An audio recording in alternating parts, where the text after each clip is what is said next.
1990 killer earthquake sinariwa ng ilang Dagupenyo samantala magkahiwalay na lindol na itala sa ilang bahagi ng Hilagang Luzon. Naritong report. Mahigit 3 dekada nang nakalipas, ngunit nag-iwan pa rin ng takot at trauma tuwing inaalala ng ilang Pangasinense ang lindol noong July 16, 1990.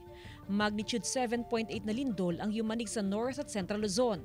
23 probinsyang napinsala, ilang gusali at tulay ang gumuho at mahigit 1,000 ang nagbuwis ng buhay. Kasama ang Dagupan City sa labis na napinsala. Ang nakakatakot talaga yung aftershock. Sunod-tunod yun.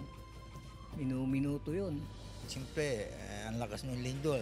Hinahanap ko kagad yung anak ko kung nasa labas wala namang hindi matatakot doon.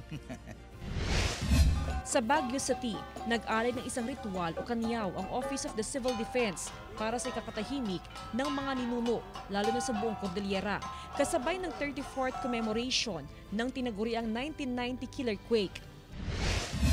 Samantala, pasado alas 10 naman kagabi, July 15, nayanig din ng magnitude 4.5 na lindol ang ilang bahagi ng Benguet, Nueva Vizcaya, Ilocos Sur at Mountain Province. 2 beses daw naramdaman ang pagyanig sa Kabayan kung saan naitalang epicenter.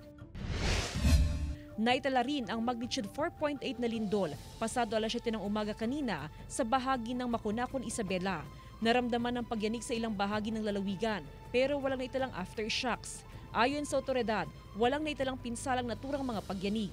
Jasmine Gabriel Galban, One North Central Luzon.